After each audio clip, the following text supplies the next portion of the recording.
जय गुरुजी संगत जी।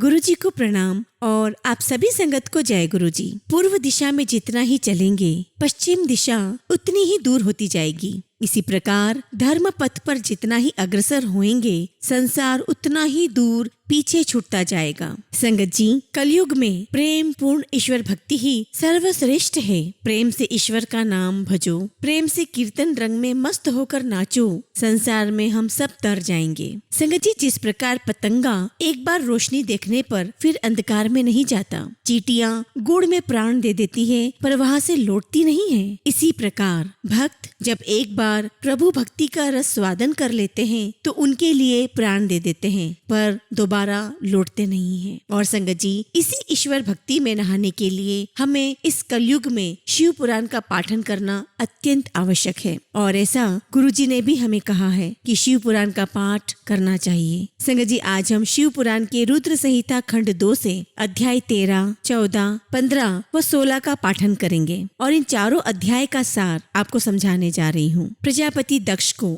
माँ जगदम्बिका ने जब वरदान दिया कि वे पुत्री रूप में उनके घर में जन्म लेंगी, तब ब्रह्मा जी की आज्ञा से प्रजापति दक्ष ने अपनी पत्नी के साथ 10,000 पुत्रों को जन्म दिया। परंतु सभी पुत्र नारद से शिक्षा प्राप्त करने चले गए और प्रजापति दक्ष उनका वियोग सहन नहीं कर सका और पुनः पत्नी के साथ 1,000 पुत्रों की प्राप्ति की। इसी बीच प्रजापति दक्ष महर्षि नारद को श्राप दे देते हैं और फिर पुनः प्रजापति दक्ष ने पत्नी संग 60 पुत्रियों की प्राप्ति की और दोनों ने माँ जगदम्बिका की स्तुति की, जिसके परिणाम स्वरूप शुभ मुहूर्त में देवी जगदम्बिका ने जन्म लिया। जब देवी सती ने युवा अवस्था को प्राप्त कर लिया तो दक्ष को उनके विवाह की चिंता सताने लगी। वहीं दूसरी ओर माता सती बचपन से ही भगवान शिव का पूजन और उनकी आराधना करने लगी और उनकी तपस्या से प्रसन्न होकर सभी देवी देवताओं ने देवी सती को आशीर्वाद दिया और वे कैलाश पर्वत पर चले गए और भगवान शिव से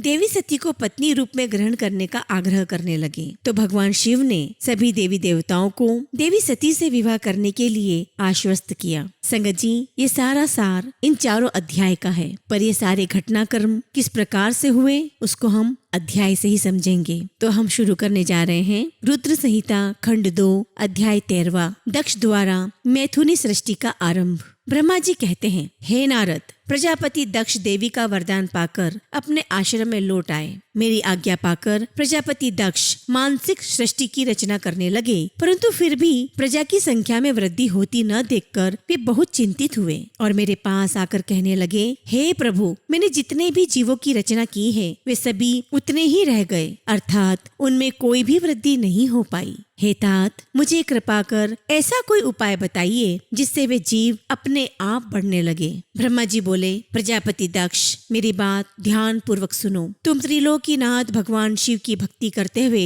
यह कार्य संपन्न करो, वे निश्चय ही तुम्हारा कल्याण करेंगे। तुम प्रजापति वीरण की परम सुंदर पुत्री अस्किनी से विवाह करो और स्त्री के साथ मैथुन धर्म का आश्रय लेकर प्रजा बढ़ाओ। अस्किनी से तुम्हें बहुत सी संतानें प्राप्त होगी। मेरी आज्ञा के अनुसार दक्ष ने वीरण की पुत्री अस्किनी से विवाह कर लिया। उनकी पत्नी के गर्भ से उन्हें 10,000 पुत्रों की प्राप्ति हुई और ये सारे पुत्र हयर्श्व नाम से जाने गए। सभी पुत्र धर्म के पथ पर चलने वाले थे। एक दिन अपने पिता दक्ष से उन्हें प्रजा की सृष्टि करने का आदेश मिला। तब इस उद्देश्य से तपस्या करने के लिए वे पश्चिम दिशा में स्थित नारायण सर नामक तीर्थ पर गए। वहाँ सिंधु नदी व समुद्र का संगम हुआ है। उस पवित्र तीर्थ के जल के स्पर्श से उनका मन उज्जवल और ज्ञान से संपन्न हो गया। वे उसी स्थान पर प्रजा की वृद्धि के लिए तप करने लगे। नारद, इस बात को जानने के बाद तुम श्री हरि विष्णु की इच्छा से उन सभी पुत्रों के पास गए और बोले, दक्ष पुत्र हर्यश्व गण,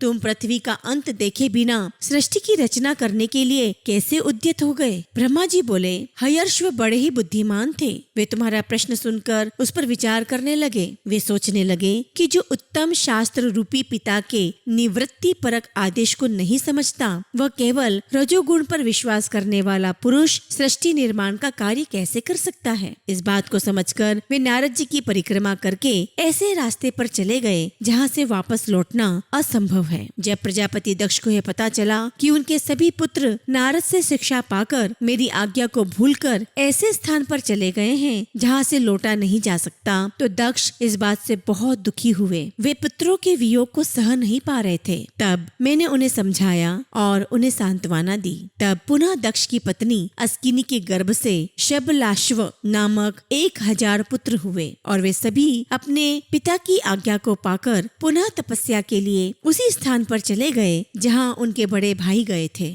नारायण सरोवर के जल के स्पर्श से उनके सभी पाप नष्ट हो गए और मन शुद्ध हो गया। वे उसी तट पर प्रणव मंत्र का जाप करते हुए तपस्या करने लगे। तब नारद, तुमने पुनः वही बातें जो उनके भाइयों को कही थी उन्हें भी बता दी और तुम्हारे दिखाए मार्ग के अनुसार वे अपने भाइयों के पथ पर चलते ऊर्ध्व गति को प्राप्त हुए। दक्ष को इस बात से बहुत बहुत दुख हुआ और वे दुख से बेहोश हो गए। तब प्रजापति दक्ष को ज्ञात हुआ कि यह सब नारद की वजह से हुआ है, तो उन्हें बहुत क्रोध आया। संयोग से तुम भी उसी समय वहाँ पहुँच गए। तुम्हें देखते ही क्रोध के कारण वे तुम्हारी निंदा करने लगे और तुम्हें धिक्कारने लगे। वे बोले, तुमने सिर्फ दिखाने के लिए ऋषियों का रूप धारण कर रखा है। तुमने मेरे पुत्रों को ठग कर उन्हें भिक्षुओं का मार्ग दिखाया है। तुमने लोक और परलोक दोनों के श्रेय का नाश कर दिया है। जो मनुष्य ऋषि, देव और पितृ ऋणों को उतारे बिना ही मोक्ष की इच्छा मन में लिए माता पिता को त्याग कर घर से चला जाता है, सन्यासी बन जाता है, वो अधोगति को प्राप्त हो जाता है। हे नारद,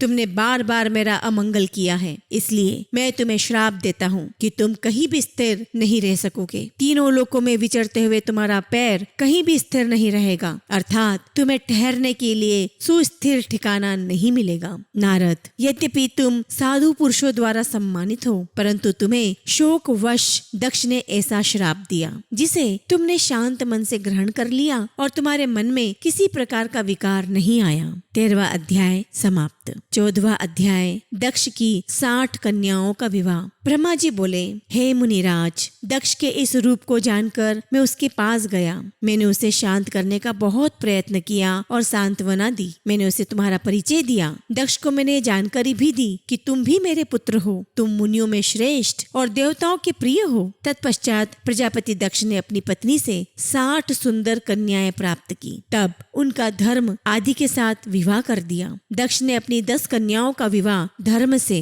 13 कन्याओं का ब्याह कश्यप मुनि से और 27 कन्याओं का विवाह चंद्रमा से कर दिया। 2 कन्याएं भूतागिरस और कृशाश्व को और शेष 4 कन्याओं का विवाह ताक्षर्य के साथ कर दिया। इन सब की संतानों से तीनों लोक भर गए। पुत्र पुत्रियों की उत्पत्ति के पश्चात प्रजापति दक्ष ने अपनी पत्नी सहित देवी जगदम्बिका का ध्यान किया। देवी की बहुत स्तुति की। प्रजापति दक्ष की सपत्नीक स्तुति से देवी जगदम्बिका ने प्रसन्न होकर दक्ष की पत्नी के गर्भ से जन्म लेने का निश्चय किया। उत्तम मुहूर्त देखकर दक्ष पत्नी ने गर्भ धारण किया। उस समय उनकी शोभा बढ़ गई। भगवती के निवास के प्रभाव से दक्ष पत्नी महामंगल रूपिणी हो गई। देवी को गर्भ में जानकर सभी देवी देवताओं ने जगदम्बा की स्तुति की। 9 महीने बीत जाने पर शुभ मुहूर्त में देवी भगवती का जन्म हुआ। उनका मुख दिव्य आभा से सुशोभित था। उनके जन्म के समय आकाश से फूलों की वर्षा होने लगी और मेघ जल बरसने लगे। देवता आकाश में खड़े मांगलिक ध्वनि करने लगे। यज्ञ की भूजी हुई अग्नि पुनः जलने लगी। साक्षात जगदम्बा को प्रकट हुए देखकर दक्ष ने भक्ति भाव से उनकी स्तुति की। स्तुति सुनकर देवी प्रसन्न होकर बोली, हे प्रजापते, तुम्हारी तपस्या से प्रसन्न होकर मैंने तुम्हारे घर में पुत्री के रूप में जन्म लेने का जो वर दिया था वह आज पूर्ण हो गया है। यह कहकर उन्होंने पुनः शिशु रूप धारण कर लिया तथा रोने लगी। उनका रोना सुनकर दासियां उन्हें चुप कराने हेतु वह एकत्र हो गई। जन्मोत्सव में गीत और अनेक वाद्य यंत्र बजने लगे। दक्ष ने वैदिक रीति से अनुष्ठान किया और ब्राह्मणों को दान दिया। उन्होंने अपनी पुत्री का नाम उमा रखा। देवी उमा का पालन बहुत अच्छे तरीके से किया जा रहा था। वह बालकपन में बहुत सी लीलाएं करती थी। देवी उमा इस प्रकार बढ़ने लगी जैसे शुक्ल पक्ष में चंद्रमा की कला बढ़ती है। जब भी वे अपनी सखियों के साथ बैठती, वे भगवान शिव की मूर्ति को ही चित्रित करती थी। वे सदा प्रभु शिव के भजन गाती थी, उन्हीं का स्मरण करती और भगवान शिव की भक्ति में ही लीन रहती। 14वां अध्याय समाप्त। 15वां अध्याय सती की तपस्या। ब्रह्मा जी बोले, हे नारद, एक दिन मैं तुम्हें लेकर प्रजापति दक्ष के घर पहुंचा। वहां मैंने देवी सती को उनके पिता के पास बैठे देखा। मुझे देखकर दक्ष ने आसन से उठकर मुझे नमस्कार किया। तत्पश्चात सती ने भी प्रसन्नता पूर्वक मुझे नमस्कार किया। हम दोनों वहां आसन पर बैठ गए। तब मैंने देवी सती को आशीर्वाद देते हुए कहा, सती, जो केवल तुम्हें चाहते हैं और तुम्हारी ही कामना करते हैं, तुम भी मन में उन्हीं को सोचती हो और उसी के रूप का स्मरण करती हो। उन्हीं सर्वज्ञ जगदीश्वर महादेव को तुम पति रूप में प्राप्त करो, वे ही तुम्हारे योग्य हैं। कुछ देर बाद दक्ष से विदा लेकर मैं अपने धाम को चला गया। दक्ष को मेरी बातें सुनकर बड़ा संतोष एवं प्रसन्नता हुई। मेरे कथन से उनकी सारी चिंताएं दूर हो गई। धीरे धीरे सती ने कुमारावस्था पार कर ली और वे युवा अवस्था में प्रवेश कर गई। उनका रूप अत्यंत मनोहारी था। उनका मुख दिव्य तेज से शोभायमान था। देवी सती को देखकर प्रजापति दक्ष को उनके विवाह की चिंता होने लगी। तब पिता के मन की बात जानकर देवी सती ने महादेव को पति रूप में पाने की इच्छा अपनी माता को बताई। उन्होंने अपनी माता से भगवान शंकर को प्रसन्न करने के लिए तपस्या करने की आज्ञा मांगी। उनकी माता ने आज्ञा देकर घर पर ही उनकी आराधना आरंभ करा दी। अश्विनी मास में नंदा अर्थात प्रतिपदा, षष्ठी एवं एकादशी तिथियों में उन्होंने भक्ति पूर्वक भगवान शिव का पूजन कर उन्हें गुड़, भात और नमक का भोग लगाया व नमस्कार किया। इसी प्रकार एक मास बीत गया। कार्तिक मास की चतुर्दशी को देवी सती ने मालपुओं और खीर से भगवान शिव को भोग लगाया और उनका निरंतर चिंतन करती रही। मार्गशीर्ष मास में कृष्ण पक्ष की अष्टमी को वो तिल, जौ और चावल से शिव जी की आराधना करती और घी का दीपक जलाती। पौष माह की शुक्ल पक्ष सप्तमी को पूरी रात जागरण कर सुबह खिचड़ी का भोग लगाती। माघ की पूर्णिमा की रात भर वे शिव आराधना में लीन रहती और सुबह नदी में स्नान कर गीले वस्त्रों में ही पुनः पूजा करने बैठ जाती थी। फाल्गुन मास के कृष्ण पक्ष की चतुर्दशी तिथि को जागरण कर शिव जी की विशेष पूजा करती थी। उनका सारा समय शिव जी को समर्पित था। वे अपने दिन रात शिव जी के स्मरण में ही बिताती थी। चैत्र मास के शुक्ल पक्ष की चतुर्दशी को वे ढाक के फूलों और दवनों से भगवान शिव की पूजा करती थी। वैशाख माह में वे सिर्फ तिल खाती थी। वे नए जौ के भात से शिव पूजन करती थी। ज्येष्ठ माह में वे भूखी रहती और वस्त्रों तथा भटकटैया के फूल से शिव पूजन करती थी। आषाढ़ मास के शुक्ल पक्ष की चतुर्दशी को वे काले वस्त्रों और भटकटैया से रुद्रदेव का पूजन करती थी। श्रवण मास में यज्ञोपवीत वस्त्रों तथा कुश आदि से वे पूजन करती थी। भाद्रपद मास में विभिन्न फूलों व फलों से शिव जी को प्रसन्न करने की कोशिश करती। वे सिर्फ जल ही ग्रहण करती थी। देवी सती हर समय भगवान शिव की आराधना में लीन ही रहती थी। इस प्रकार उन्होंने दृढ़ता पूर्वक नंदा व्रत को पूरा किया। व्रत पूरा करने के पश्चात वे शिव जी का ध्यान करने लगी। वे निश्चित आसन में स्थित हो निरंतर शिव आराधना करती रही। हे नारद, देवी सती की इस अनन्य भक्ति और तपस्या को अपनी आंखों से देखने में विष्णु तथा अन्य सभी देवी देवताओं और ऋषि मुनि के साथ वहां पहुंचा। वहां सभी ने देवी सती को भक्ति पूर्वक नमस्कार किया और उनके सामने मस्तक झुकाए। सभी देवी देवताओं ने उनकी तपस्या को सराहा और तब सभी देवी देवता और ऋषि मुनि में अर्थात ब्रह्मा और विष्णु सहित कैलाश पर्वत पर पहुँचे। वहाँ भगवान शिव ध्यान मग्न थे। हमने उनके निकट जाकर दोनों हाथ जोड़कर उन्हें प्रणाम किया तथा उनकी स्तुति आरंभ कर दी। हमने कहा, प्रभु, आप परम शक्तिशाली हैं। आप ही सत्व हैं, रज और तप आदि शक्तियों के स्वामी हैं। वेद त्रयी, लोक त्रयी आपका स्वरूप है। आप अपनी शरण में आए भक्तों की सदैव रक्षा करते हैं। आप सदैव भक्तों का उद्धार करते हैं। हे महादेव, हे महेश्वर, हम आपको नमस्कार करते हैं। आपकी महिमा जान पाना कठिन ही नहीं, असंभव है। हम आपके सामने अपना मस्तक झुकाते हैं। ब्रह्मा जी बोले, नारद, इस प्रकार भगवान शिव शंकर की स्तुति करके सभी देवता मस्तक झुकाकर शिव जी के सामने चुपचाप खड़े हो गए। 15वां अध्याय समाप्त। 16वां अध्याय, रुद्रदेव का सती से विवाह। ब्रह्मा जी बोले, श्री विष्णु सहित अनेक देवी देवताओं और ऋषि मुनियों द्वारा की गई स्तुति सुनकर सृष्टिकर्ता शिव जी ने प्रसन्नता पूर्वक हम सबके आगमन का कारण पूछा।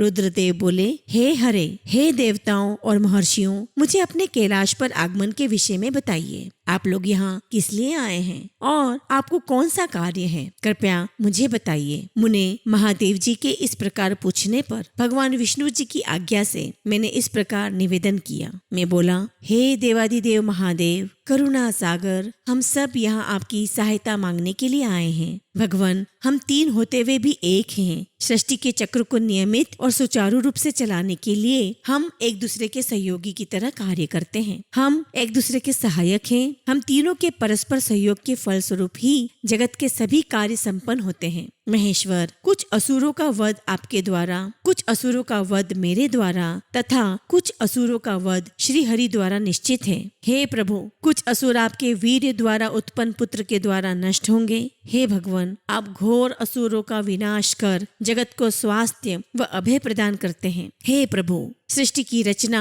पालन और संहार ये तीनों ही हमारे कार्य हैं। यदि हम अपने कार्य सही तरह से नहीं करें तो हमारे अलग अलग शरीर धारण करने का कोई उद्देश्य नहीं रह जाएगा। हे देव, एक ही परमात्मा महेश्वर तीन स्वरूपों से अभिव्यक्त हुए हैं। वास्तव में शिव स्वतंत्र हैं। वे लीला के उद्देश्य से सृष्टि का कार्य करते हैं। भगवान विष्णु उनके बाएं अंग से प्रकट हुए हैं। मैं ब्रह्मा उनके दाएं अंग से प्रकट हुआ हूँ। रुद्रदेव उनके हृदय से प्रकट हुए हैं। इसलिए वे ही भगवान शिव का पूर्ण रूप हैं। उनकी आज्ञा के अनुसार मैं सृष्टि की रचना और विष्णु जी जगत का पालन करते हैं। हम अपना कार्य करते हुए विवाह कर सपत्नीक हो गए हैं। अतः आप भी विश्व हित के लिए परम सुंदरी को पत्नी के रूप में ग्रहण करें। हे महेश्वर, पूर्व काल में आपने शिव रूप में हमें एक बात कही थी। आपने कहा था, मेरा एक अवतार तुम्हारे ललाट से होगा जिसे रुद्र नाम से जाना जाएगा। तुम ब्रह्मा सृष्टिकर्ता होगे, भगवान विष्णु जगत का पालन करेंगे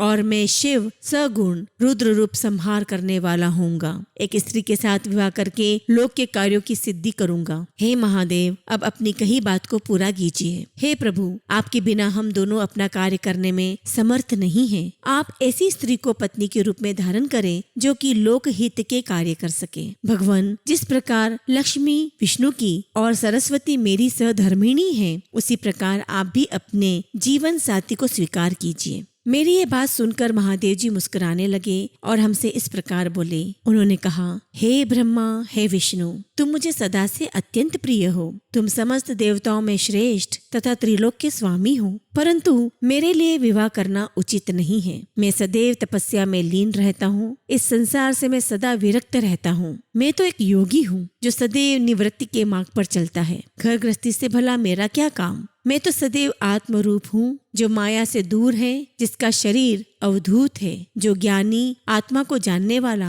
और कामना से शून्य हो, भोगों से दूर रहता है, जो अविकारी है। भला उसे संसार में स्त्री से क्या प्रयोजन है। मैं तो योग करते समय ही आनंद का अनुभव करता हूँ। जो मनुष्य ज्ञान से रहित हैं, वे ही भोग को अधिक महत्व देते हैं। विवाह एक बहुत बड़ा बंधन है, इसलिए मैं विवाह के बंधनों में बंधना नहीं चाहता। आत्मा का चिंतन करने के कारण मेरी लौकिक स्वार्थ में कोई रुचि नहीं है। फिर भी जगत के हित के लिए तुमने जो कहा है वह मैं करूँगा। तुम्हारे कहे अनुसार मैं विवाह अवश्य करूँगा, क्योंकि मैं सदा अपने भक्तों के वश में रहता हूँ। परंतु मैं ऐसी स्त्री से विवाह करूँगा जो योगिनी तथा इच्छा अनुसार रूप धारण करने वाली हो। जब मैं योग साधना करूं तब वह भी योगिनी हो जाए, और जब मैं कामासक्त हूँ तब वह कामिनी बन जाए। ऐसी स्त्री ही मुझे पत्नी रूप में स्वीकार्य होगी। मैं सदैव शिव चिंतन में लगा रहता हूँ। जो स्त्री मेरे चिंतन में विघ्न डालेगी वह जीवित नहीं रह सकेगी। मैं, विष्णु और ब्रह्मा हम सभी शिव के अंश हैं, इसलिए हम सदा ही उनका चिंतन करते हैं। उनके चिंतन के लिए मैं बिना विवाह किए रह सकता हूँ। अतः मुझे ऐसी पत्नी प्रदान कीजिए जो मेरे अनुसार ही कार्य करे। यदि वह स्त्री मेरे कार्यों में विघ्न डालेगी तो मैं उसे त्याग दूंगा। विवाह हेतु शिव की स्वीकृति पाकर मैं और विष्णु जी प्रसन्न हो गए। फिर मैं विनम्रता पूर्वक भगवान शिव से बोला, हे नाथ महेश्वर प्रभु, आपको जिस प्रकार की स्त्री की आवश्यकता है ऐसी ही स्त्री के विषय में सुनो। हे प्रभु, भगवान शिव की पत्नी उमा ही विभिन्न अवतार धारण करके पृथ्वी पर प्रकट होती है और सृष्टि के विभिन्न कार्यों को पूरा करने में अपना सहयोग प्रदान करती है। उन्हीं देवी उमा ने लक्ष्मी रूप धारण कर श्री हरि को वरा, सरस्वती रूप में वे मेरी अर्धांगिनी बनी। अब वही देवी लोकहित के लिए अपने तीसरे अवतार में अवतरित हुई हैं। उमा देवी प्रजापति दक्ष की कन्या के रूप में अवतार लेकर आपको पति रूप में पाने की इच्छा लिए घोर तपस्या कर रही हैं। उनका नाम देवी सती है। सती ही आपकी भार्या होने के योग्य है। वे महातेजस्विनी हैं, आपको पति रूप में प्राप्त करेंगी। हे भगवान, आप उनकी कठोर तपस्या को पूर्ण करके उन्हें फल स्वरूप वरदान प्रदान करिए। उनका तपस्या का प्रयोजन आपको पति रूप में प्राप्त करना ही है। अतः प्रभु, आप देवी सती की मनोकामना को पूरा कीजिए। हम सभी देवी देवताओं की यही इच्छा है। हम आपके विवाह का उत्सव देखना चाहते हैं। आपका विवाह तीनों लोगों को सुख प्रदान करेगा तथा सभी के लिए मंगलमय होगा। तब भगवान शिव बोले, आप सबकी आज्ञा मेरे लिए सबसे ऊपर है, क्योंकि मैं सदैव अपने भक्तों के अधीन हूँ। आपकी इच्छा अनुसार मैं देवी सती द्वारा तपस्या पूरी कर उनसे विवाह अवश्य करूंगा। भगवान शिव के ये वचन सुनकर हम सभी बहुत प्रसन्न हुए और उनसे आज्ञा लेकर अपने अपने धाम को चले गए। 16वां अध्याय समाप्त। ओम नमः शिवाय। शिव जी सदा सहाय। ओम नमः शिवाय। गुरु जी सदा सहाय। जय गुरु जी। शुक्राना गुरु जी।